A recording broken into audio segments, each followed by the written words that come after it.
السلام علیکم ورحمۃ اللہ وبرکاتہ۔ بسم اللہ الرحمن الرحیم۔ الحمد للہ رب العالمین والصلاة والسلام علی نبینا محمد وعلی آلہ واصحابہ اجمعین، اما بعد۔ قال النبی صلی اللہ علیہ وسلم الحمى کیر من جہنم فما اصاب المؤمن منها کان حدہ من النار، رواہ احمد وصححہ الالبانی۔ اللہ رب العالمین کی تعریف اور اس کے پیارے نبی جناب محمد الرسول اللہ صلی اللہ علیہ وسلم پر درود و سلام کے بعد، ابھی جو حدیث میں نے پڑھی ہے یہ مسند احمد کی صحیح روایت ہے، اور علامہ محمد ناصر الدین البانی رحمہ اللہ نے اس حدیث کو سلسلۃ الاحادیث الصحیحہ میں درج کیا ہے۔ حدیث نمبر ہے 1832۔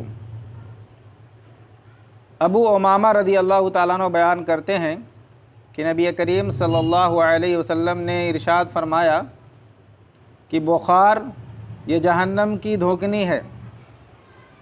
جو مومن بھی بخار کی وجہ سے بیمار ہوگا، جو بخار میں مبتلا ہوگا، تو یہ بخار اس بندے کے حق میں جہنم والے حصے کے بدلے میں ہوگا۔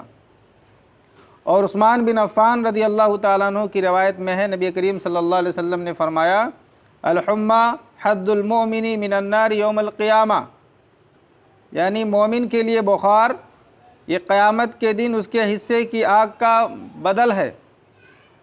یعنی گناہوں کی وجہ سے جو عذاب بندے کو آخرت میں ہونا تھا وہ اللہ تبارک و تعالیٰ نے دنیا میں بخار کے ذریعے، بخار کی شکل میں مومن بندے سے ٹال دیا ہے۔ اب آخرت میں وہ جہنم کی عذاب سے بچ جائے گا۔ ابن القیم رحمہ اللہ طب نبوی کے اندر فرماتے ہیں کہ بخار یہ بدن کے ہر عضو اور ہر حصے کے اندر گھستا ہے، داخل ہوتا ہے۔ انسان کے بدن کے ہر حصے کے اندر، ہر عضو کے اندر بخار داخل ہوتا ہے، اور انسان کے بدن میں ایسا اثر چھوڑتا ہے جو اثر سال بھر تک باقی رہتا ہے۔ اس لیے جب بھی کوئی بندہ بخار میں مبتلا ہوتا ہے، بخار کے ذریعے اگر اللہ رب العالمین کسی کو آزمائش میں ڈالتا ہے تو اس کی وجہ سے اللہ تبارک و تعالیٰ اس کے گناہوں کو مٹا دیتے ہیں، ختم کر دیتے ہیں۔ یہ بخار اس کے گناہوں کا کفارہ ہو جاتا ہے۔ صحیح مسلم کی روایت ہے، جابر بن عبداللہ رضی اللہ تعالیٰ عنہ بیان فرماتے ہیں کہ نبی کریم صلی اللہ علیہ وسلم ایک مرتبہ ام المسیب یا ام سائب رضی اللہ تعالیٰ عنہ کے پاس گئے، ان سے ملاقات کے لیے گئے، اور وہ بیمار تھیں اور ان کو شدید بخار تھا۔ تو اللہ کے رسول صلی اللہ علیہ وسلم نے ان سے پوچھا ما لک یا ام السائب تزفر فینا، کہ اے ام سائب تم کو کیا ہو گیا ہے، یہ تمہاری حالت کیسی ہو گئی ہے کہ تم کانپ رہی ہو، کپکپاہٹ کا شکار ہو؟ تو کہنے لگیں الحمى، بخار کی وجہ سے یہ کپکپاہٹ ہے، بخار کی وجہ سے میں تکلیف میں مبتلا ہوں۔ لا بارک اللہ فیہا، اللہ بخار میں برکت نہ دے، بخار میں اللہ برکت نہ دے۔ انہوں نے یہ جملہ کہا۔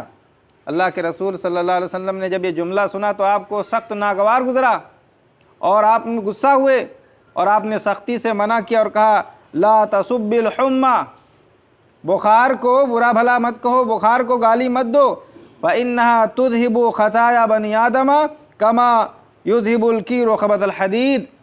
فرمایا کہ یہ بخار یہ ابن آدم کے گناہوں کو ایسے ہی ختم کر دیتا ہے، ایسے ہی مٹا دیتا ہے جیسے یہ آگ کی بھٹی جو ہے یہ لوہے کے زنگ کو ختم کر دیتی ہے، اسی طریقے سے یہ بخار ابن آدم کے گناہوں کو مٹا دیتا ہے، ختم کر دیتا ہے۔ لہٰذا یہ بخار کی جو بیماری میں تم مبتلا ہو تو اس بیماری پر صبر کرو، اور اس بخار کو برا بھلا مت کہو۔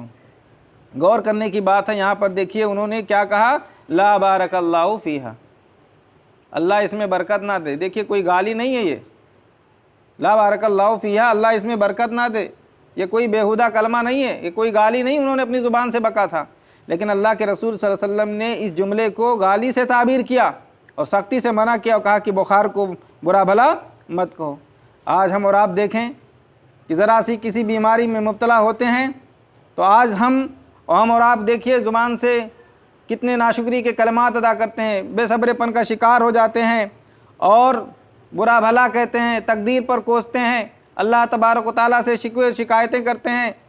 یہ اس بات کی علامت ہے کہ ہم اللہ رب العالمین کے فیصلے پر، اللہ کے حکم پر راضی نہیں ہیں، کیونکہ یہ بخار ہے یا کوئی اور بھی بیماری ہے جو بھی ہمارے اوپر آتی ہے وہ اللہ رب العالمین کی مرضی سے آتی ہے، اللہ رب العالمین کے فیصلے سے آتی ہے۔ اگر ہم ناراضگی کا اظہار کرتے ہیں تو گویا کہ ہم اللہ کے فیصلے پر انگلی اٹھا رہے ہیں، اللہ رب العالمین کے فیصلے سے ناخوش ہیں، اور یہ چیز ہمارے لیے نقصان دہ ہے، کیونکہ ایک تو ہمیں تکلیف تو اٹھانی پڑے گی، تکلیف تو برداشت کرنی پڑے گی، اور دوسرے اجر و ثواب سے بھی ہم محروم ہو جائیں گے۔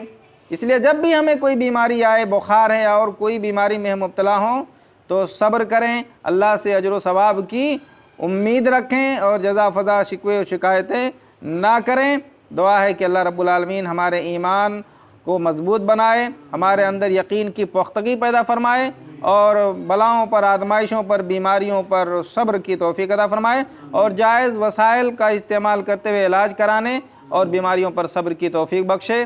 آمین۔ وآخر دعوانا الحمدللہ رب العالمین، والسلام علیکم ورحمۃ اللہ وبرکاتہ۔